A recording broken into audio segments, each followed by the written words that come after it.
గారు praise lord అమ్మా, praise lord. ఈరోజు ఫస్ట్ బ్రదర్ మధు షేర్ చేసుకుంటారు. దాని తర్వాత నేను చివరిగా కంక్లూడింగ్ ఇస్తాను brothers and sisters. Brother Madhu.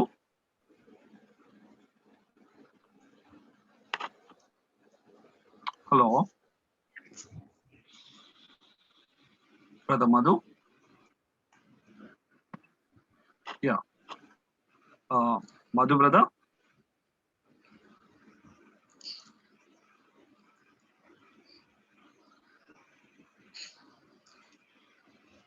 నేను మాట్లాడేది సరిగ్గా వినిపించడం లేదు ఎబెనేజర్ బాబు, సరిగ్గా వినిపించడం లేదు, క్లారిటీ లేదు.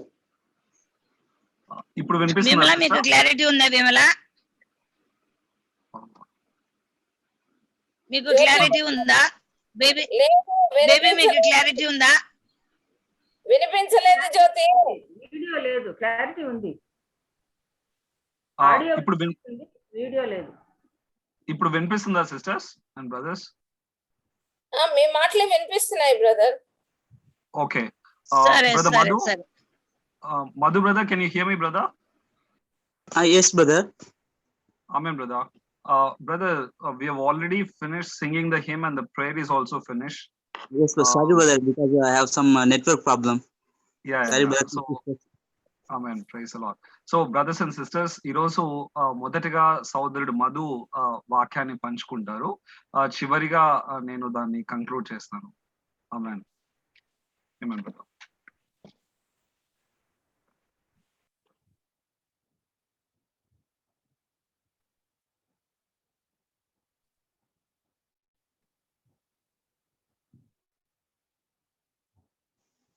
Shall I start brother? Yes brother, please start. Man, praise the Lord saint. అందరికి ప్రభునామమున వందనములు. సో నిజంగా గత వారంలో నిజంగా అన్న సోదరుడు మనకు రక్షణ ఒక విషయాల గురించి మనం మాట్లాడుతున్నాడు. ఈ రోజు మనము కొంచెం క్లుప్తంగా కొన్నిసార్లు చూసుకున్న తర్వాత సహోదరుడు దాన్ని బలపరుస్తూ మనకి ఇంకా అనేక విషయాలు వాక్య వెలుగులో మనం నడిపిస్తాడు. మొట్టమొదటిగా దేవుని యొక్క సంపూర్ణ రక్షణలో మనకి రెండు పాఠశాల మనం చూస్తాం. రెండు విషయాలు ఏంటంటే, మొట్టమొదటిది దేవుని యొక్క చట్టపరమైనటువంటి విమోచనం, రెండవది దేవుని యొక్క జీవపరమైనటువంటి రక్షణ. సో దేవుని యొక్క గాడ్స్ కంప్లీట్ సాల్వేషన్ లో రెండు విషయాలు, ఇంగ్లీష్ లో అయితే గాడ్స్ జుడిషియల్ రిడెంప్షన్, రెండవది గాడ్స్ ఆర్గానిక్ సాల్వేషన్. సో ఈ యొక్క God's judicial redemption, God's organic salvation, ఇదంతా కలుపుకొనే గాడ్స్ కంప్లీట్ సాల్వేషన్ అంట. సో దేవుని యొక్క చట్టపరమైన విమోచన మరియు దేవుని యొక్క జీవపరమైనటువంటి రక్షణ కలుపుకొనే మనకు ఏంటంటే దేవుని యొక్క సంపూర్ణ రక్షణ. రైట్, నేడు ఈరోజు మనము దేవుని యొక్క చట్టపరమైనటువంటి రక్షణలో 5 విషయాలు ఉన్నాయి. దాన్ని మనం వాక్యములలో మనము క్లుప్తంగా చూద్దాం. సో మొట్టమొదటిది విమోచన, రిడెంప్షన్. సో దేవుని యొక్క చట్టపరమైనటువంటి రక్షణలో మొట్టమొదటిది రిడెంప్షన్, రెండవది ఫర్గివ్నెస్ ఆఫ్ సిన్స్, అంటే మన పాపములకు క్షమాపణ. రైట్, ఇది రెండవది.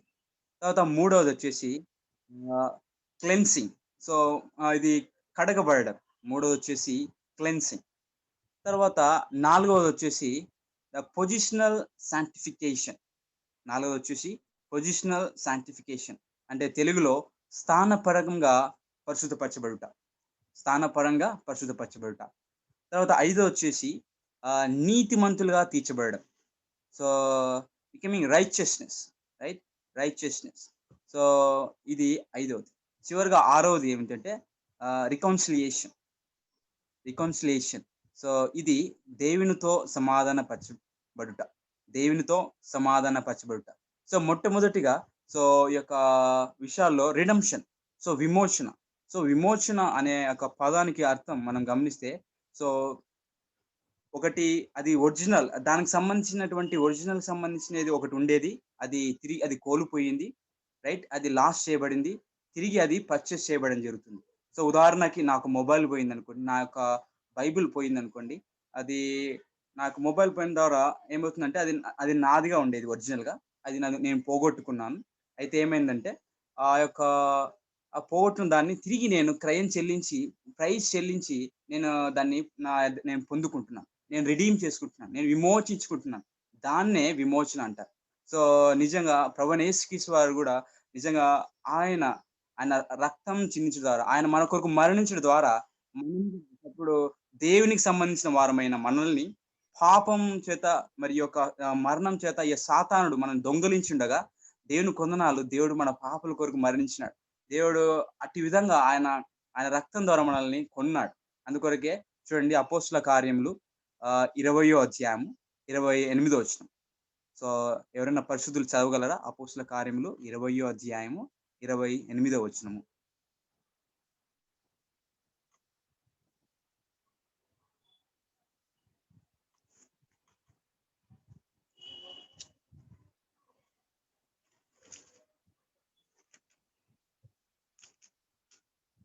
అపోస్తుల కార్యములు 20వ అధ్యాయం 28వ వచనము. ఇక్కడ రాయబడిన ప్రకారంగా దేవుడు స్వరక్తమిచ్చి సంపాదించిన తన సంఘమును కాయుటకు పరిశుద్ధాత్మ మిమ్మును దేని యందు అధ్యక్షులనుగా ఉంచెనో ఆ యావత్ మందను గూర్చియు మీ మట్టుకు మిమ్మల్ని గూర్చియు జాగ్రత్తగా ఉండుడి. సో ఇక్కడ మనం చూసిన మొదటి వచనం, ఈ భాగంలోని వచనంలోని మొదటి భాగం, దేవుడు తన స్వరక్తమిచ్చి సంపాదించినాడు. సో మనల్ని దేవుడు తన స్వరక్తమిచ్చి సంపాదించినాడు. ఇంకొక వాక్యం క్లుప్తంగా ఉంటుంది, అక్కడ చూద్దాం. 1 పేతురు 1వ అధ్యాయం 18వ వచనం. పేతురు రాసిన పత్రిక 1 పేతురు 1వ అధ్యాయము 18వ వచనం ఈ విధంగా రాయబడింది. 19వ వచనం. సో పితృపారంపర్యమైన మీ వ్యర్థ ప్రవర్తనను విడిచిపెట్టినట్లుగా వెండి బంగారముల వంటి క్షయ వస్తువుల చేత మీరు విమోచించబడలేదు, కానీ అమూల్యమైన రక్తము చేత, అనగా నిర్దోషమును నిష్కలంకము నగు గొర్రె పిల్ల వంటి క్రీస్తు రక్తము చేత విమోచించబడితరని మీరు ఎరుగుదురు కదా. Praise the Lord. సో ఈ వాక్య ప్రకారంగా మనము స్వయాన నిజంగా అమూల్యమైన రక్తం, నిర్దోషమైన రక్తము, నిష్కలంకమైనటువంటి గొర్రె పిల్ల వంటి క్రీస్తు రక్తం చేత మనం విమోచించబడినాం. సో ఇది మొట్టమొదటిది.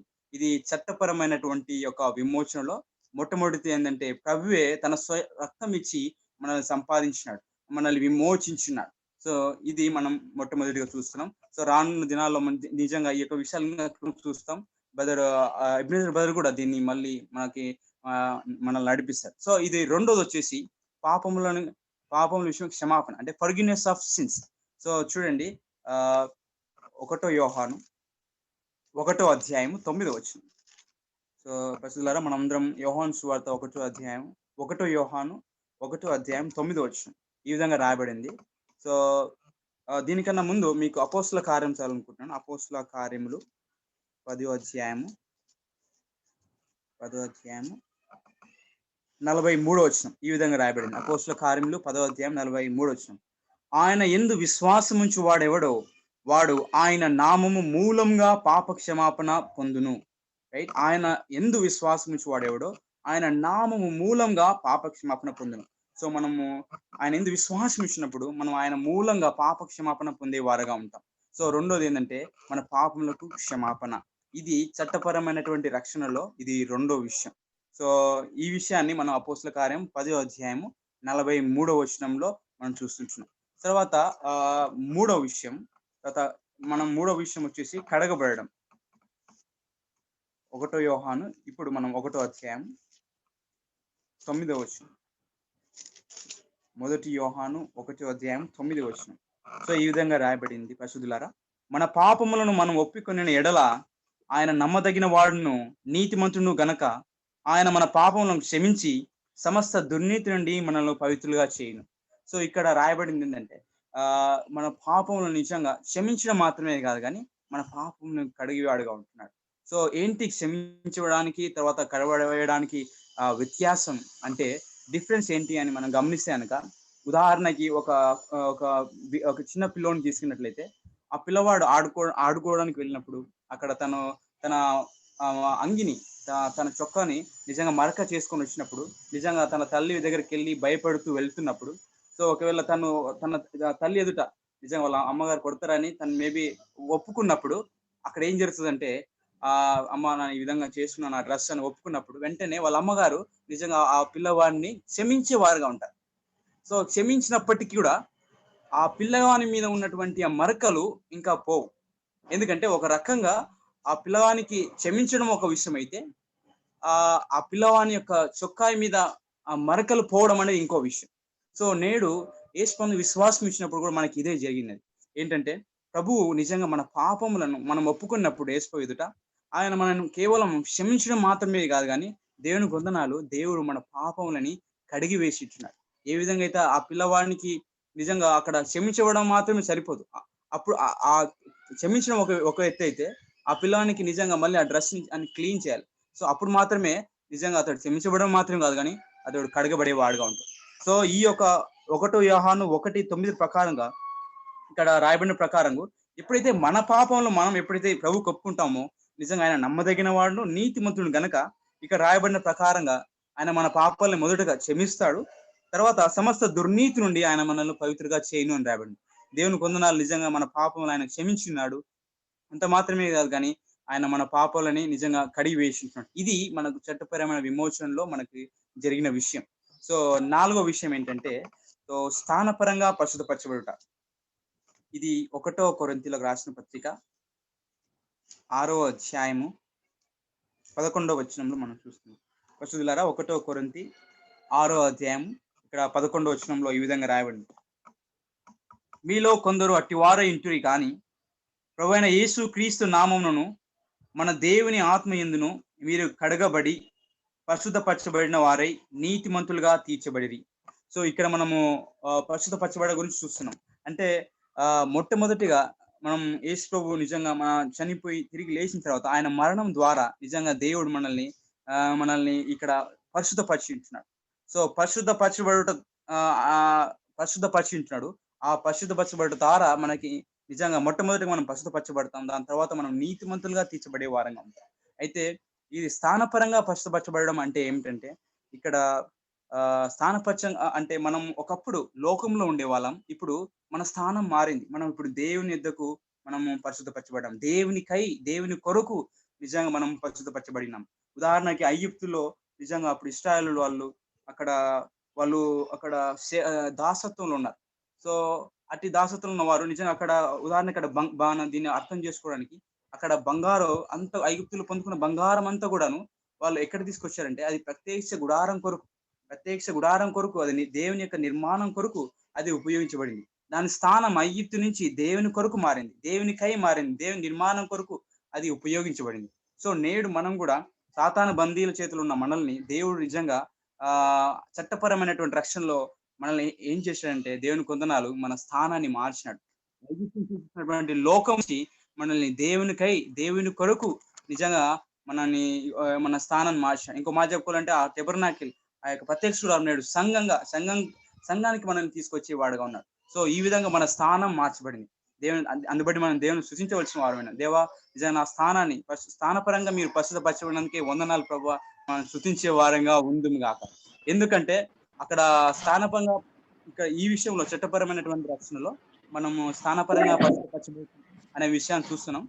స్థానపరంగా పరిశుద్ధపరచబడటం అనే విషయాన్ని మనం రానున్న జీవపరమైన రక్షణలో మనం చూసే వారంగా ఉంటాం. సో ఇది 4వ విషయం. తర్వాత 5వ విషయం మనం చూద్దాం. సో అది నీతిమంతులుగా తీసుకోవడం. అందరికి మనకి సుపరిచితమైన వాక్యం రోమిలకు రాసిన పత్రిక 3వ అధ్యాయము 23-24. రోమిలకు రాసిన పత్రిక 3వ అధ్యాయం. రోమిలకు రాసిన పత్రిక 3వ అధ్యాయం. సో కాబట్టి ఏ భేదములు లేదు, అందరూ పాపం చేసి దేవుడు అనుగ్రహించు మహిమను పొందలేకపోతున్నారు. 24వ వచనం. కాబట్టి నమ్మవారు ఆయన కృపచేతనే యేసు క్రీస్తు నందలి విమోచనము ద్వారా ఉచితంగా నీతిమంతులని తీర్చబడుచున్నారు. Praise the Lord. సో మనం యేసుని విశ్వాసం ఇచ్చినప్పుడు ఆయన విమోచనం ద్వారా, ఆయన మరణం ద్వారా, ఆయన శిలువ ద్వారా, నిజంగా ఆయన విమోచనం ద్వారా దేవుని కొందనాలు మనం ఉచితంగా నీతిమంతులుగా తీర్చబడినాం. సో దేవుడు యేసు గారు మన స్థానంలో మన లాస్ట్ టైం బ్రదర్ చెప్పారు మనకి దేవుని యొక్క నీతి షరతులన్నీ కూడా ప్రభువైన యేసుక్రీస్తు వారు నెరవేర్చినాడు. సో దేవుని యొక్క షరతులు ఆయన తృప్తిపరిచినాడు, సంపూర్ణంగా నెరవేర్చినాడు. సో తద్వారా ఇప్పుడు దేవుడు మనల్ని నీతిమంతులుగా తీర్చగలడు. సో మనం చట్టపరమైనటువంటి రక్షణలో దేవుడు మనల్ని ఆయన ఉచితంగా ఆయన విశ్వాసించడం ద్వారా దేవుని కొందనాలు నిజంగా ఆయన విమోచన ద్వారా మనం ఉచితంగా నీతిమంతులుగా తీర్చబడినాం. ఇది 5వది. చివరిగా 6వది చూడండి, దేవునితో సమాధాన పరిచినాడు. సో ఇది వచ్చేసి మనకి రోమిల రాసిన పత్రిక 5వ అధ్యాయం 10వ వచనం. రోమిలకు రాసిన పత్రిక 5వ అధ్యాయం 10వ వచనం. ఏలయనగా శత్రువులమై ఉండగా ఆయన కుమారుని మరణము ద్వారా మనము దేవునితో సమాధానపరచబడిన ఎడల సమాధానపరచబడిన వారమై ఆయన జీవించుట చేత మరి నిశ్చయంగా రక్షించబడుతున్నాం. మనం ఆయన కుమారుని మరణం ద్వారా మనం దేవునితో ఉన్నాం. దేవుని కొందనాలు మనము ఎందుకు సమాధానపరచబడాలి అంటే మనము మునుపు మనం శత్రువులమై ఉండగా, రైట్, ఈ వచ్చిన ప్రకారం మనం శత్రువులమై ఉన్నాం, రైట్. అయితే దేవుని కొందనాలు రోమా 5:10లో మనము ఒకప్పుడు రక్షించబడకున్నప్పుడు మనం శత్రువులమై ఉన్నాం. కుమారుని మరణం ద్వారా ఆయన మరణించినాడు. మరణం ద్వారా ఇప్పుడు మనము దేవునితో సమాధానపరచబడి రికన్సైల్ అయినాం. దేవుడికి మనకి ఇప్పుడు అసమాధానం లేదు, అడ్డు లేదు. సో మనం ముందు శత్రువులమైన ఇప్పుడు మనము కుమారులమైన యేసు క్రీస్తు వారి యొక్క సహోదరులుగా దేవుడు చేస్తున్నాడు. సో ఈ సమాధాన పరిస్థితి, సో దేవునితో మనము మన ఇక్కడ మనం కేవలం మన దేవునికి మనకున్న సమస్య మన పాపం మాత్రమే కాదు, కానీ దేవునికి మనకున్న సమస్య శత్రుత్వం కూడా, ఎన్మిటి. సో మనం శత్రువులమై ఉండగా, సో నిజంగా దేవుడు మనల్ని ఆయన మరణం ద్వారా ఆయన మనల్ని రికాన్సైల్ చేసినాడు. సో మనల్ని సమాధాన పరిచినాడు. సో దేవునికి ఉన్న ఈ విషయాన్ని అంతా మనం చూసింది కాక మనం దేవుని సూచించవలసిన వారాయన. సో మొట్టమొదటిగా నేను కూడా ఈ వాక్యాలలో చూడనప్పుడు నేను కేవలం రక్షించబడినాను అని ఎరిగాను అంతే. కానీ రక్షించబడిన విషయంలో నాకు ఏం జరిగింది అనే విషయాల్ని ప్రభు నిజంగా ఈ వాక్య వెలుగుల ద్వారా, ఇటు పరిస్థితుల ద్వారా నిజంగా ఈ వాక్యం తెలియజేశాడు. ఏంటిదంటే ఈ యొక్క దేవుని యొక్క సంపూర్ణ రక్షణకి మొట్టమొదటిగా చట్టపరమైనటువంటి విమోచన ఉందని, తర్వాత రెండోది ఆర్గానిక్ సాల్వేషన్ అంటే జీవపరమైన రక్షణ ఉందని దేవుడు చూపిస్తూ వచ్చాడు. సో ఈ రోజు మనం చూసింది ఏంటంటే చట్టపరమైనటువంటి విమోచన విషయాలు ఒక ఓవర్వ్యూగా మనం తీసుకొచ్చాం. ఏంటివి అంటే ఒక 5 విషయాలు తీసుకొచ్చాం. మొట్టమొదటిది విమోచన. ఇది నిజంగా ప్రభు మన విమోచించినాడు. రెండోది వచ్చేసి ఆయన మనల్ని మన పాపాలని క్షమించిన్నాడు. సో మూడవది వచ్చేసి ఆయన మన పాపాలకు క్షమించడం మాత్రమే కాదు, కానీ ఆయన మన పాపాలను ఆయన కడిగి వేసించినాడు. హల్లెలూయా. సో తర్వాత నాలుగవది ఆయన మన స్థానాన్ని మార్చినాడు. సో మనం ఒకప్పుడు లోకంలో ఉన్నాం, ఇప్పుడు మన స్థానపరంగా మనం ప్రస్తుతపరిచించున్నాడు. సో తర్వాత 5వది నిజంగా మనల్ని నీతిమంతులుగా తీర్చించున్నాడు. సో 6వది దేవునితో సమాధాన పరిచించున్నాడు. నిజంగా ఈ యొక్క చట్టపరమైన విషయాలన్నింటినీ మనం నిజంగా వాక్య వెలుగులో మనము ఇంకా లోతుగా చూసును గాక. ఈవెన్ మేబీ మెసేజ్ తర్వాత మేబీ మనం ఇవన్నీ ఈ విషయాలను ప్రార్థనలో తీసుకొద్దాం, మన వ్యక్తిగత ప్రార్థనలో. నిజంగా ప్రభు మనకి ఈ యొక్క అద్భుతమైన ఇవన్నీ ఒక బ్లెస్సింగ్స్ అని చెప్పుకోవచ్చు, ఒక ఆశీర్వాదంగా దేవుడు మనకి మనం రక్షించబడినప్పుడు జరిగిన విషయాలు ఇవి. సో ఇటు యొక్క చట్టపరమైన విమోచనని ఈ 6 విషయాలని మనము నిజంగా మనం చూచుదు గాక. ఈవెన్ మన అందరి జీవితంలో నిజంగా ఇంకా జీవపరమైన రక్షణ కొనసాగించడానికి మనం ఆ యొక్క 5 విషయాలు నిజంగా వాస్తవికతలో మనం ఇంకా అనుభవించే వారంగా మనం ఉండు గాక. సో అటు యొక్క ప్రభుని జీవపరంగా రక్షణ అనుభవించడానికి మనం ముందుకు సాగే వారంగా ఉండు గాక. ఈ విషయాలు దేవుడు మనకి చేసి ఉన్నాడని మనం దేవుని స్తుతించడం గాక. దేవా నన్ను విమోచించినందుకే వందనాలు. ఓ దేవా నన్ను కడిగినందుకే, నన్ను క్షమించినందుకే వందనాలు. ఓ దేవా నన్ను కడిగినందుకే స్తుతిస్తున్నాను ప్రభా. ఓ ప్రభా నన్ను స్థానపరంగా పరిశుద్ధపరిచినందుకే వందనాలు ప్రభా. ఓ నన్ను నీతిమంతులుగా చేసినందుకే వందనాలు ప్రభా. ప్రభా నన్ను నీతో సమాధాన పరిచినందుకే వందనాలు ప్రభా అని నిజంగా మనం దేవుని స్తుతించేవారుగా, ఆరాధించేవారుగా ఉందుం గాక. సో ఈ యొక్క 5 విషయాలు బట్టి దేవునికి వందనాలు. సో ఈ 5 విషయాల్లో మొట్టమొదటిగా రిడెంప్షన్ అంటే విమోచన గురించి సహోదరుడు మనతో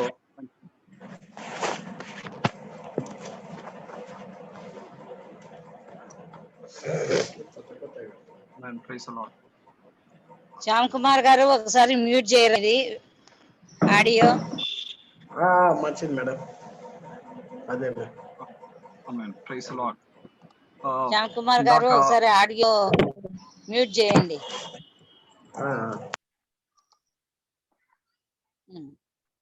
చెప్పండి brother. Amen. Praise the Lord. ఇందాక సహోదరుడు పంచుకున్న విషయాలన్నిటి బట్టి నేను ప్రభువుకు వందనాలు చెల్లిస్తూ ఉంటున్నాను. సో నిజంగా మనము చెప్పండి బ్రదర్. సిస్టర్ వినిపించట్లేదా నేను మాట్లాడేది? హలో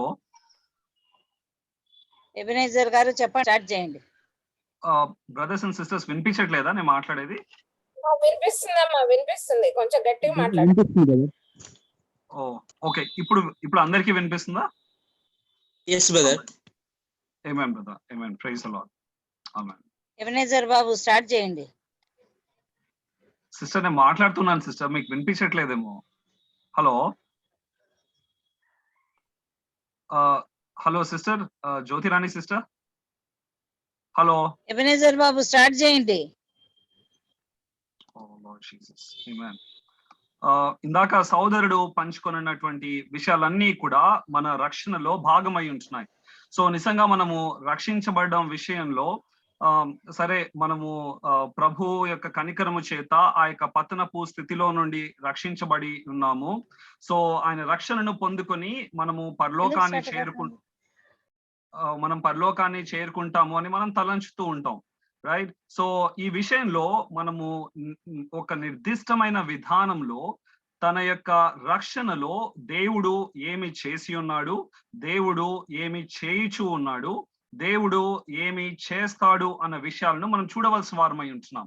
సో ఆయన యొక్క రక్షణ అనేది అది ఒక 2 ప్రాముఖ్యమైనటువంటి పార్శ్వాలను కలిగి ఉంటున్నది.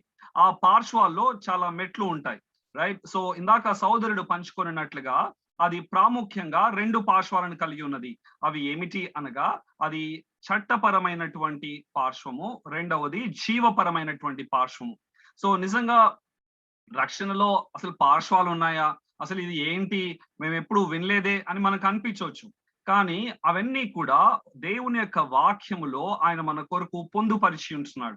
సో ఇందాక సోదరుడు పంచుకున్నవన్నీ కూడా అవి చట్టపరమైనటువంటి పార్శ్వానికి సంబంధించినవిగా ఉంటూ ఉన్నాయి. సో దేవుడు మనల్ని తన యొక్క జీవాన్ని పొందుకొని ఆయన యొక్క జీవముతో నింపబడి ఆయనను వ్యక్తపరిచే పాత్రలుగా ఉండి ఆయనకు ప్రతినిధులుగా ఉండాలన్న ఉద్దేశంతో దేవుడు మనల్ని సృష్టించాడు అన్న విషయాన్ని మనం చూసి ఉంటున్నాం.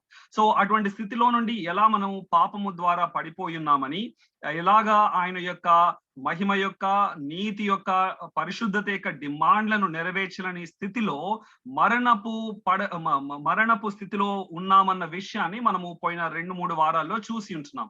సో అటువంటి స్థితిలో ఉన్న మానవుణ్ణి ముందుగా తన యొక్క జీవాన్ని పొందుకోవడానికి అర్హత కలిగినటువంటి స్థితిలోనికి తీసుకొని రావడమే చట్టపరమైనటువంటి విమోచనలో భాగమై ఉంటున్నాయి. సో దాని తర్వాత ఆయన జీవాన్ని పొందుకునే స్థితిలోనికి మనల్ని తెచ్చిన తర్వాత ఆయన చేసేవన్నీ కూడా ఆయన యొక్క జీవపరమైనటువంటి రక్షణలో భాగమై ఉంటున్నాయి. సో ఈ 2 కలిపి ఆయన యొక్క రక్షణగా ఉంటూ ఉన్నాయి. ఆయన యొక్క రక్షణ ఎటువంటిది, ఆయన యొక్క రక్షణ ఎంతవరకు అప్లికబుల్ అవుతుంది, రైట్? అది ఎంతగా అది ప్రశస్తమైనది, అవన్నీ చూడడానికి మనం మరలా ఇంకొక దినాన్ని వెచ్చిద్దాం. కానీ నేటి దినాన్న మనము దేవుని యొక్క జీవాన్ని పొందుకోవడానికి అర్హమైన స్థితిలోనికి తీసుకొని రాబడే పార్శ్వం గురించి మాట్లాడుతూ ఉంటున్నాం. అది ఏమిటి అనగా చట్టపరమైనటువంటి విమోచన. సో చట్టపరమైన విమోచనలో ఇందాక సోదరుడు పంచుకున్న విషయాలు ఎవరైనా మీలో చెప్పగలరా? అంటే ఇదేదో టెస్ట్ లాగా అనుకోద్దండి. సో జస్ట్ మనం మళ్ళీ ఒకసారి దాన్ని మననం చేసుకోవడానికి అది మనకు సహాయపడుతుంది. ఇందాక సోదరుడు 6 విషయాలు చెప్పి ఉంటున్నాడు చట్టపరమైనటువంటి విమోచనలో. అవి ఏంటో ఎవరైనా ఒకరు చెప్పగలరా? రిడెంప్షన్, ఫర్గివ్నెస్ ఆఫ్ సిన్స్, తర్వాత శుద్ధీకరింపబడుట, పొజిషనల్ శాంక్టిఫికేషన్, నీతిమంతులుగా తీర్చబడుట, దేవునితో సమాధానపరచబడుట. Amen. Praise the Lord. Hallelujah. Right? So తెలుగులో అవన్నీ ఒకసారి నేను చెప్పాలని ఆశపడుతూ ఉంటున్నాను.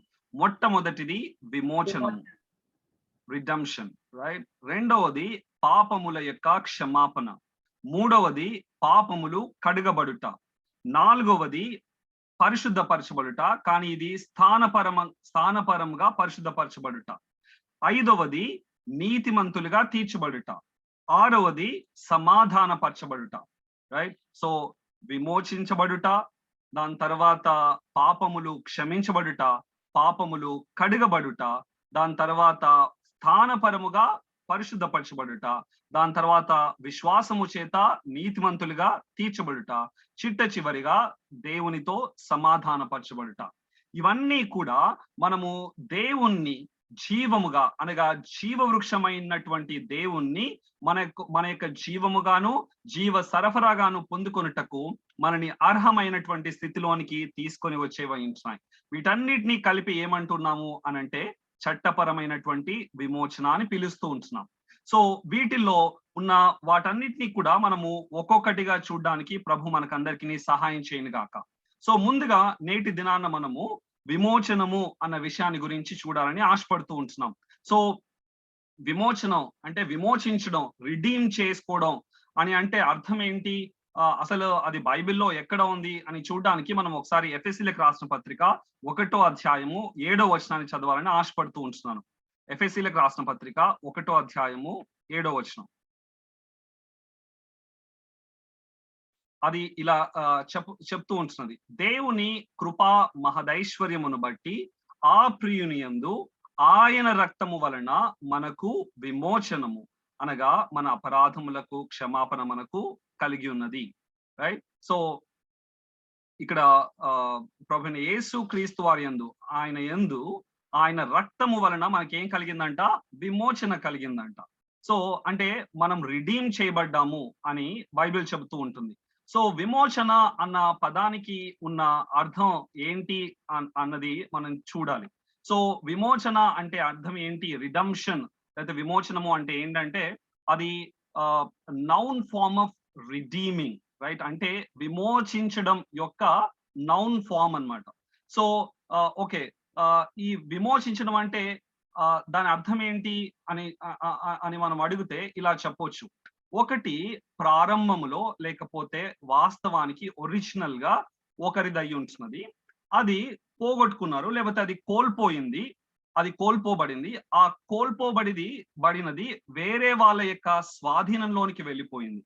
ఆ వేరే వాళ్ళ యొక్క స్వాధీనంలోనికి వెళ్ళిపోయిన ఆ వస్తువును లేకపోతే ఆ యొక్క విషయాన్ని లేకపోతే ఆ యొక్క వ్యక్తిని, నేను పోగొట్టుకున్న వ్యక్తిని మరలా నేను డబ్బులు ఇచ్చి లేకపోతే ఏదైనా వెలను చెల్లించి తిరిగి నా స్వాధీనంలోనికి తిరిగి తీసుకొని రావడమే విమోచించటై ఉంటున్నది.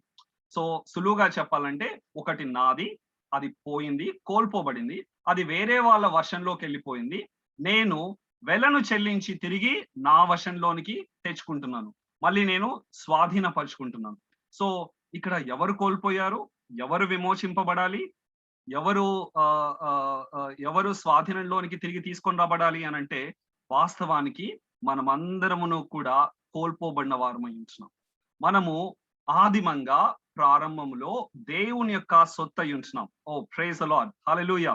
డియర్ బ్రదర్స్ అండ్ సిస్టర్స్, ఈ రోజు మనము వింటున్న శుభవార్త ఏమిటి అనగా మనము దేవుని సొత్తు అయి ఉంటున్నాం. We are God's possessions, right? అంటే దేవుడు మనల్ని చేసుకొని ఉన్నాడు, తన స్వరూపములో తన పోలిక చొప్పున తన కొరకు చేసుకున్నాడని మొదటి వారంలోనే మనం విని ఉన్నాం కదా. కనుక మనం వాస్తవానికి ఎవరి వారము, మనము దేవుని వారము, మనము దేవుని యొక్క స్వాధీనంలో ఉండవలసిన వారము, మనము దేవుని కొరకు ఉపయోగించబడవలసిన వారమై ఉంటున్నాం, రైట్? సో అటువంటి మనము ఏమైపోయామంట, కోల్పోబడ్డాం, రైట్? సో ఈ కోల్పోబడినటువంటి మానవుల్ని తిరిగి దేవుడు తన యొక్క స్వాధీనంలోనికి తీసుకొని వచ్చుటయే విమోచించుటై ఉంటున్నది. సో ఇప్పుడు ఎక్కడి నుంచి విమోచించాలి? వాస్తవానికి చాలా మందికి ఉన్న తలంపు, ఈవెన్ నాకు కూడా ప్రారంభంలో ఉన్న తలంపు ఏంటి అని అంటే, సో మనము సాతాను యొక్క స్వాధీనంలోనికి వెళ్ళిపోయాం కనుక సాతాను దగ్గర నుంచి మనం విమోచించబడాలి, రైట్? సో సాతాను యొక్క స్వాధీనంలో నుండి తిరిగి మనము దేవుని యొక్క స్వాధీనంలోనికి రావాలి అని నేను అనుకుంటూ ఉండేవాడిని. సో అలా గనుక మనం చెప్పినట్లయితే అంటే ఏమని చెప్తే సో మనం సాతాను యొక్క స్వాధీనంలో ఉన్నాం, ఆ సాతాను యొక్క స్వాధీనం నుంచి తిరిగి దేవుని యొక్క స్వాధీనంలోనికి రావడమే విమోచింపబడ్డం అని మనం చెప్పినట్లయితే, అప్పుడు సాతానుడు మనల్ని తన స్వాధీనంలోనికి తీసుకొని రావడాన్ని దేవుడు ఆమోదించినట్లుగా ఉంటుంది. అంటే అది కరెక్టే, మనము వాని యొక్క స్వాధీనంలోనికి వెళ్ళిపోవచ్చు. ఆ వెళ్ళిపోయిన వాళ్ళని దేవుడు తిరిగి వాడికి ఏదో వెలం చెల్లించి మరలా తిరిగి ఆయన స్వాధీనంలోనికి తిరిగి తీసుకొని వస్తున్నాడని చెప్పినట్టుగా ఉంటుంది. కానీ అలా లేదు అన్న విషయాన్ని మనం గుర్తెరగవలసిన వారమై ఉంటున్నాం. అంటే సాతానుడు మనల్ని లీగల్ గా, అంటే న్యాయం ప్రకారంగా తన స్వాధీనంలోనికి తీసుకొని రాలేదు, కానీ మనల్ని దురాక్రమణ చేసిన వాడు ఉంటున్నాడు.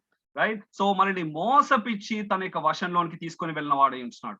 సో దేవుడు సాతానుకు వెల చెల్లించి ఆ సాతాను దగ్గర నుంచి మనల్ని విమోచించాడు అనుకోండి, అంటే తన యొక్క స్వాధీనంలో తిరిగి తీసుకొని వచ్చి ఉన్నాడు అనుకోండి, అప్పుడు సాతాను మనల్ని దురాక్రమించడాన్ని దేవుడు ఆమోదించినట్లే అవుతుంది.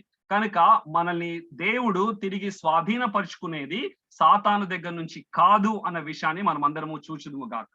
రెండవది, సో మనము ఎక్కడి నుండి స్వాధీనపరచుకోవాలి? మనం ఇలా చెప్పొచ్చు, మనం పాపం చేసి దేవుడికి కోపాన్ని తెప్పించాం, దేవుని యొక్క ఉగ్రతకి లోనైపోయాం, కనుక దేవుని వద్ద నుండి మనము తిరిగి స్వాధీనపరచబడాలి, అయితే విమోచింపబడాలి అని మనం అనుకోవచ్చు.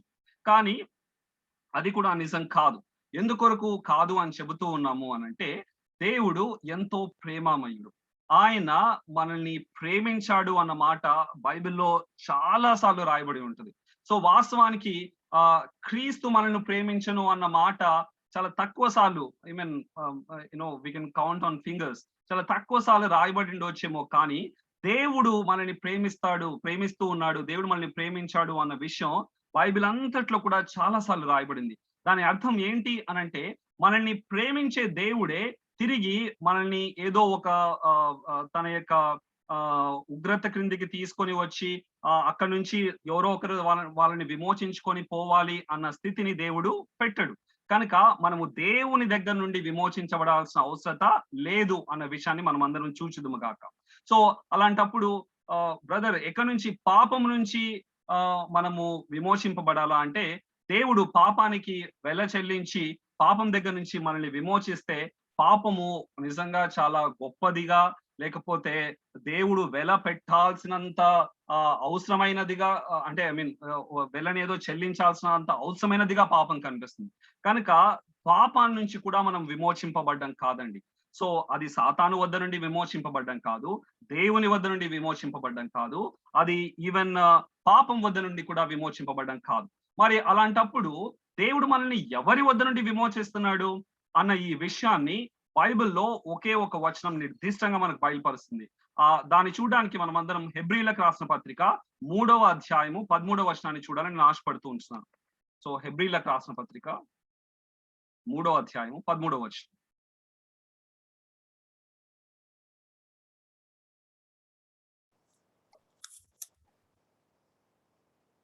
నేడు మీరు ఆయన శబ్దమును వినిన ఎడల కోపము పుట్టించి నప్పటి వలె మీ హృదయములను కఠినపరచుకొనకూడని ఆయన చెప్పెను. Oh, sorry sister, I forgot. It's not Hebrews. Galatians 3:13. So గలతీయులకు రాసిన పత్రిక 3:13. I'm sorry. 3:13. అవును సిస్టర్, గలతీయులకు రాసిన పత్రిక. ఆత్మను కూర్చిన వాగ్దానము విశ్వాసం వలన మనకు లభించినట్లు అబ్రహాము పొందిన ఆశీర్వచనము క్రీస్తు యేసు ద్వారా అన్యజనులకు కలుగుటకై క్రీస్తు మన కోసము శాపమై మనలను ధర్మశాస్త్రం యొక్క శాపము నుండి విమోచించెను. Amen, praise the Lord. Right. So క్రీస్తు యేసు ద్వారా అబ్రహాం పొందిన ఆశీర్వాదం అన్యజనులకు కలుగుటకై క్రీస్తు మన కోసము శాపమై మనలను ధర్మశాస్త్రము యొక్క శాపము నుండి విమోచించెను. రైట్. సో దేవుడు క్రీస్తునందు మనల్ని ఎక్కడి నుండి విమోచిస్తున్నాడండి? ధర్మశాస్త్రం యొక్క శాపము నుండి విమోచిస్తూ ఉంటున్నాడు. సో ధర్మశాస్త్రం యొక్క శాపము క్రిందికి, లేకపోతే ధర్మశాస్త్రం యొక్క శాపము యొక్క స్వాధీనంలోనికి మానవుడు ఎప్పుడు ఎలా వెళ్ళాడు అని అంటే, మానవుడు ఎప్పుడైతే పాపము చేశాడో అప్పుడే ఆ యొక్క పాపం వలన దేవుని యొక్క ధర్మశాస్త్రము చేత విధించబడినటువంటి శాపము క్రిందికి మానవుడు వచ్చిన వాడిగా ఉంటున్నాడు. సో మానవుడు ఇప్పుడు ఎక్కడ ఉన్నాడు అనంటే, ధర్మశాస్త్రం వలనైనా శాపము క్రింద మానవుడు ఉన్నట్టుగా మనం చూస్తూ ఉంటున్నాం. సో ఈ ధర్మశాస్త్రము నుండి కూడా దేవుడు మనల్ని విడిపించట్లేదు. రైట్. సో దేవుడు మనల్ని ధర్మశాస్త్రం నుండి విడిపించేస్తే లేదా ధర్మశాస్త్రం నుంచి మనల్ని పక్కన పెట్టేస్తే ఆ యొక్క మనము ధర్మశాస్త్రం వలన కలిగే నీతిని నుండి తప్పించబడిన వారమై మనము అక్రమమైన వారిగా లేకపోతే అవినీతి మంతులుగా అయ్యే వారంగా ఉంటాం. సో దేవుడు మనల్ని ధర్మశాస్త్రం నుండి కూడా విమోచించట్లేదు, కానీ ఎక్కడి నుండి విమోచించు ఉన్నాడు? ధర్మశాస్త్రము వలనైన శాపము నుండి, రైట్? ధర్మశాస్త్రం యొక్క శాపము నుండి మనల్ని విమోచిస్తూ ఉంటున్నాడు. సో మానవుడు పాపం చేశాడు, ఆ పాపం వలన మానవుడు ధర్మశాస్త్రం యొక్క శాపం క్రిందికి వచ్చిన వాడిగా ఉంటున్నాడు. సో ఇటువంటి శాపం క్రింద ఉన్న మానవుడు తిరిగి మరలా దేవుని యొక్క స్వాధీనంలోనికి తీసుకొని రాబడవలసిన వాడై ఉంటున్నాడు. సో దీని కొరకు ప్రభుని యేసు క్రీస్తు వారు ఏం చేశాడంటే, ఆయనే మానవుడిగా ఈ భూమి మీదకి వచ్చి ఆయన భూమి మీద 33 సంవత్సరాలు జీవించి ఆయన మనల్ని శాపము నుండి విడిపించడం కొరకై ఆయనే శాపముగా అయిన వాడై ఉంటున్నాడు. Oh dear brothers and sisters, isn't this wonderful? ఆయన మనల్ని శాపం నుంచి విడిపించడానికి, మనని శాపం నుంచి ధర్మశాస్త్రం శాపం నుంచి విమోచించడానికి ఆయన ఏమయ్యాడంట? ఆయనే శాపముగా అయ్యాడు. సో దాని క్రింది వచనం ఒకసారి మనం చదువుదామా? 14వ వచనాన్ని, గలతీయులకు రాసిన పత్రిక 3వ అధ్యాయం 14వ వచనం. అది ఇలా చెబుతూ ఉంటున్నది, ఇందును గూర్చి మ్రాను మీద వ్రేలాడిన ప్రతి వాడును శాపగ్రస్తుడు అని వ్రాయబడి ఉన్నది. సో మ్రాను మీద వేలాడితే ఏమంట? వాళ్ళని ఏమని పిలుస్తారంట? శాపగ్రస్తులు అని పిలుస్తారంట. సో ప్రభు యేసు క్రీస్తు వారు దేని మీద వేలాడండి? ఆయన ఒక శిలువ మీద వేలాడాడు. కానీ ఆ శిలువ వాస్తవానికి ఒక చెట్టు నుండి వచ్చినటువంటి చెక్కతో చేయబడింది. ఇంకా చెప్పాలంటే గ్రీకు భాషలో అది చెట్టుకు వాడబడే పదమే శిలువకు కూడా వాడబడింది అనమాట. సో దాని అర్థం ఏంటి అనంటే, ఆయన కేవలము శిలువ మీద వేలాడలేదు, కానీ ఆయన దేని మీద వేలాడాడు? ఆయన మ్రాను మీద వేలాడిన వాడు ఉంటున్నాడు. సో ఆయన మ్రాను మీద వేలాడిన వాడిగా అయ్యాడంటే దాని అర్థం ఏంటి అనంటే, ఆయన శాపగ్రస్తుడిగా అయ్యాడని దాని అర్థం అయించినది.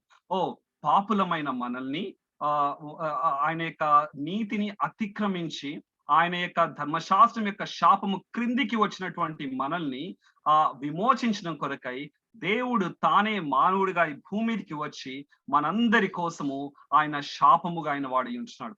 ఓ నిజంగా అటువంటి దేవుణ్ణి మనం ఎంతగానో స్తుతించవలసిన వారమైంచినాం. అటువంటి దేవుని మనం ఎంతగానో ఆయనకు రుణపడి ఉండవలసిన వారమైంచినాం. ఎందుకొరకు అంటే కేవలం ఏదో ఒక మాట చెప్పి మనల్ని విమోచించలేదు, కానీ ఆయన మనల్ని విమోచించడం కొరకు ఆయన ఏమయ్యాడంట? తానే శాపముగా ఆయన వాడై ఉన్నాడంట.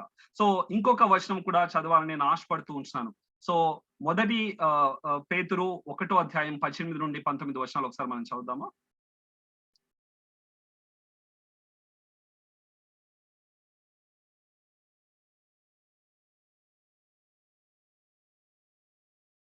మొదటి పేతురు 1:18 నుండి 19. పితృపారంపర్యమైన మీ వ్యర్థ ప్రవర్తనను విడిచిపెట్టినట్లుగా వెండి బంగారంలో వంటి క్షయ వస్తువుల చేత మీరు విమోచింపబడలేదు, కానీ అమూల్యమైన రక్తం చేత, అనగా నిర్దోషమును నిష్కలంకమునకు గొర్రె పిల్ల వంటి క్రీస్తు రక్తం చేత విమోచింపబడితిరని మీరు ఎరుగుదురు కదా. ఆమేన్, ప్రైజ్ ది లార్డ్. సో దేవుడు మనల్ని విమోచించడానికి ఆయన ఏం ఉపయోగించలేదంట? వెండి బంగారముల వంటి క్షయ వస్తువుల చేత మీరు విమోచింపబడలేదు, రైట్? సో ఉదాహరణకి ఇందాక సోదరుడు పంచుకున్నట్టుగా మన ఫోనే పోయింది అనుకోండి, అది వేరే వాళ్ళ స్వాధీనంలోనికి వెళ్ళిపోతే మనం ఏమిచ్చి వాళ్ళ దగ్గర నుంచి తిరిగి మన ఫోన్ తెచ్చుకుంటాం? ఏదో డబ్బులు ఇస్తాం కదండి, లేకపోతే ఇంకా కొంచెం ఎక్కువగా ఉన్న వాళ్ళు బంగారం ఇచ్చేసి అది తెచ్చుకోవచ్చు. అది దాని యొక్క వస్తువు యొక్క విలువను బట్టి మనం ఏమిస్తాము అన్న దాని మీద ఆధారపడి ఉంటుంది, అంతే కదండి? సో ఇక్కడ దేవుడు మనల్ని విమోచించడానికి ఏమి ఇవ్వలేదంట? వెండి బంగారముల వంటి క్షయ వస్తువులు ఇవ్వలేదంట. ఓ హల్లెలూయా. సో దేవుడు ఏదో ఓకే వీళ్ళ యొక్క విలువ, వీళ్ళ యొక్క వాల్యూ, ఇదిగో ఇంత వెండి విలువ, ఇంత బంగారం విలువ అని చెప్పి వెండి బంగారముల వంటి క్షయ వస్తువుల చేత ఆయన మనల్ని విమోచింపలేదు. Oh praise the Lord. So God considered us. దేవుడు మనల్ని ఎలా పరిగణిస్తూ ఉన్నాడు అనంటే, స్వయాన అమూల్యమైన తన రక్తమునే వెలగా చెల్లించేంత అర్హులుగా దేవుడు మనల్ని పరిగణిస్తూ ఉంటున్నాడు. సో వాస్తవానికి మనల్ని మనం చూసుకుంటున్నట్లయితే మనము చాలా చాలా అధమమైన వారిగా, హీనమైన వారిగా మన దృష్టిలో మనం కనిపించవచ్చు. కానీ దేవుని దృష్టిలో మనం ఎలా ఉన్నామంట, ఆయన స్వయాన తన రక్తమునే వెలగా చెల్లించేంత యోగ్యులుగా మనల్ని పరిగణిస్తూ ఉంటున్నాడు. నిజంగా ఆయన మనల్ని ప్రేమిస్తూ ఉంటున్న విధానము, ఆయన మనల్ని పరిగణిస్తూ ఉంటున్న విధానము చూసినప్పుడు నేనైతే I was fill with Joy. నేను ఎంతగానో సంతోషించిన వాడేయించిన. అందులో మన గొప్పదనం ఏం లేదండి. సో మనం ఏదో చాలా మంచి వారం అని చెప్పి ఆయన తన యొక్క రక్తాన్ని, అమూల్యమైన తన రక్తాన్ని వెలగా చెల్లించేంత గొప్పవారిగా ఆయన మనల్ని పరిగణించడం లేదు. మనలో ఉన్న మంచిని బట్టి, మనలో ఉన్న నీతిని బట్టో కాదు, కానీ అది మనము ఆయన స్వరూపములో, ఆయన పోలిక చొప్పున, ఆయన కొరకు, ఆయనను కలిగి ఉండడం కొరకు చేయబడి ఉన్నాం కనుక మనని ఆయన అంత ఉన్నతమైన వారిగా పరిగణిస్తూ ఉంటున్నాడు. ఒకసారి 19వ వచనం మనం అందరం కలిసి చదువుదామా? 18, 19 రెండు అందరం కలిసి చదువుదాం. ఓకే. పితృ పారంపర్యమైన మీ వ్యర్థ ప్రవర్తనను విడిచిపెట్టునట్లుగా వెండి బంగారముల వంటి క్షయ వస్తువుల చేత మీరు మోచింపబడలేదు, కానీ అమూల్యమైన రక్తము చేత, అనగా నిర్దోషమును నిష్కలంకమును గొర్రె పిల్ల వంటి రక్తము చేత విమోచింపబడి ఎరుగుదురు కదా. Amen. Praise the Lord. Brothers and sisters, ఒకసారి ఈ వచనాన్ని 18, 19 వచనాన్ని మీరు మరలా ఒకసారి అందరూ మ్యూట్ చేసుకొని గట్టిగా చదవండి. ఎలా చదువుతారు అనంటే, వస్తువుల చేత మీరు విమోచింపబడలేదు అన్న దగ్గర నేను విమోచింపబడలేదు అని చెబుతూ చదవండి. దాని తర్వాత విమోచింపబడితినని నేనెరుగుదును అని చదవండి. ఓకే. సో అర్థమైంది కదండి. 18వ వచనంలో వెండి బంగారముల వంటి క్షయ వస్తువుల చేత నేను విమోచింపబడలేదు, కానీ అమూల్యమైన రక్తము చేత, అనగా నిర్దోషమును నిష్కలంకమును నాకు గొర్రె పిల్ల వంటి క్రీస్తు రక్తము చేత విమోచింపబడితినని నేనెరుగుదును అని మనం అందరం ఒకసారి గట్టిగా చదువుదాం. అందరం మ్యూట్ చేసి చదువుదాం. అంటే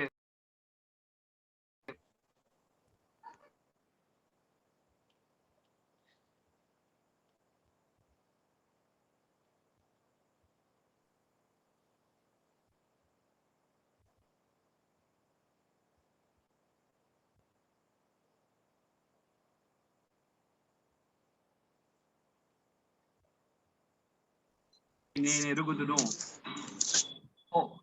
అందరూ చదివారా saints? Amen. Praise the Lord. Praise the Lord. Hallelujah. మనము దేవుని యొక్క ప్రశస్తమైన రక్తము చేత విమోచింపబడిన వారమై ఉంటున్నాం. ఆయన యొక్క అమూల్యమైన రక్తము చేత విమోచింపబడిన వారమై ఉంటున్నాం. మనము దేవుని దృష్టిలో ఎంత ఉన్నతమైన వారము అనంటే, మన కొరకు ఆయన స్వయాన తన రక్తమునే వెలగా చెల్లించేంత ఉన్నతమైన వారిగా దేవుడు మనల్ని పరిగణిస్తూ ఉంటున్నాడు. హల్లెలూయా.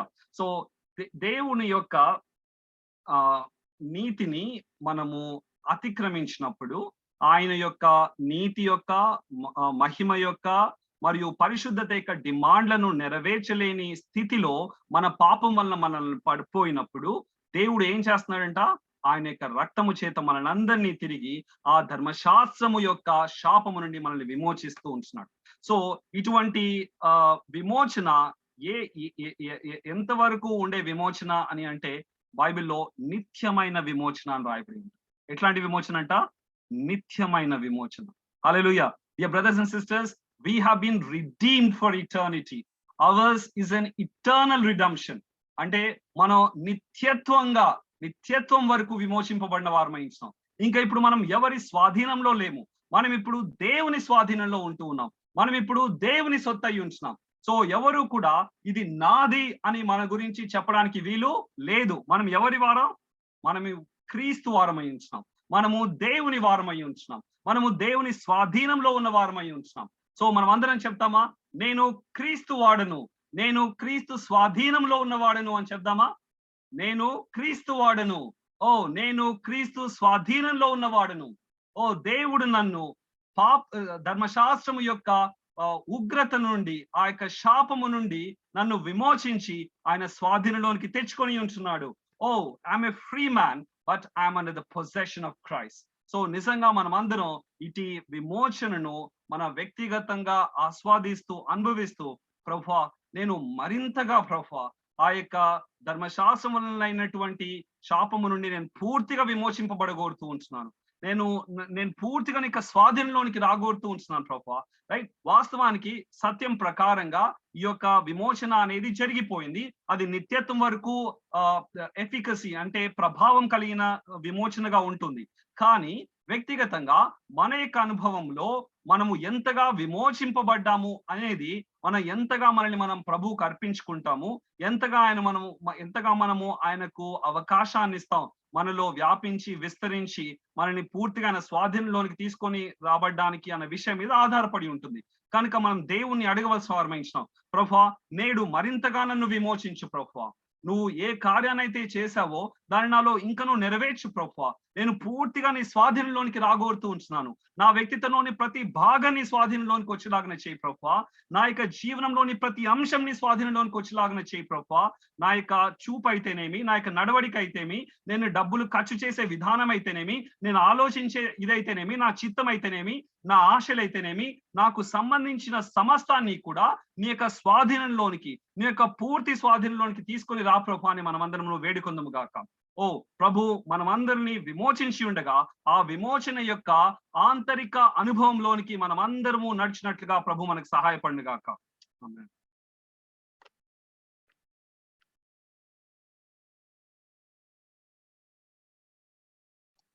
Amen. Praise the Lord.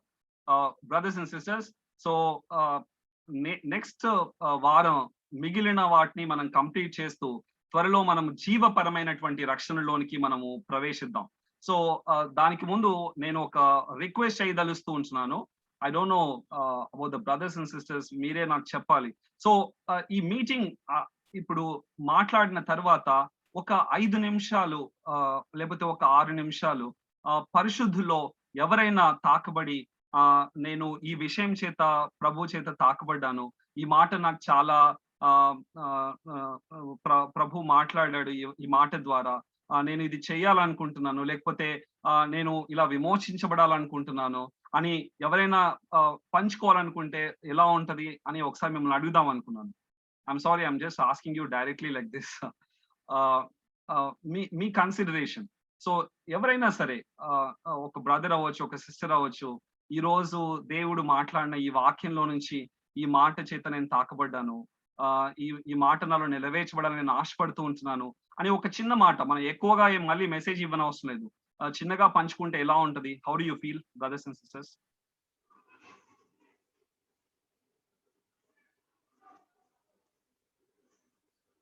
నేను అడిగింది వినిపించిందా? Sorry saints. మీన్ పరిశుద్ధులారా, మామూలుగా బ్రదర్ అన్న పంచుకున్నట్లుగా మేబీ మనం విన్న వాక్యం నుంచి 1 లేకుంటే 2 నిమిషాలు మనము ప్రభు మనతో మాట్లాడిన మాటలను తిరిగి మనం ఇతరుల పరిశుద్ధులతో కూడా మనం పంచుకోవచ్చు, అంటే సాక్ష్యం ఇవ్వచ్చు అని బ్రదర్ చెప్తున్నాడు. సో మనము ప్రభు మీరు దీని విషయం ఏ విధంగా భావిస్తారు అని బ్రదర్ చెప్తున్నాడు. మనం you can feel free and to speak. ఒకవేళ మనం ఓకే లేదు బ్రదర్ టైం ఉంది అని మీరు ఏదైనా చెప్పాలనుకుంటే దాన్ని చెప్పగలరు.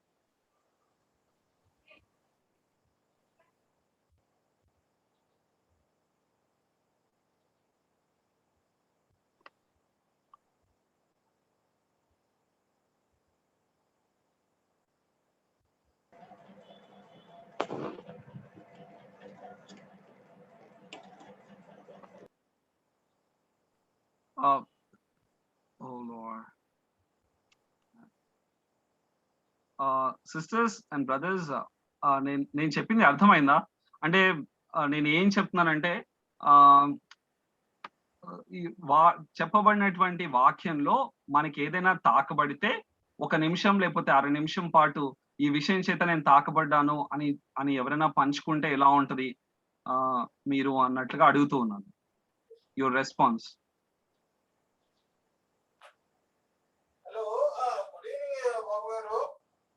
Praise God, brother. Amen.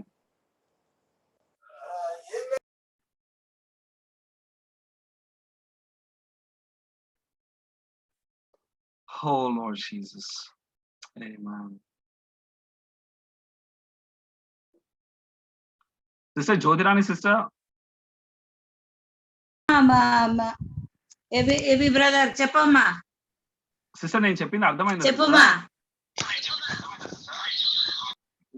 అర్థమైందమ్మా, అర్థమైంది. ఓకే. మీరు ఎలా ఫీల్ అవుతున్నారు సిస్టర్?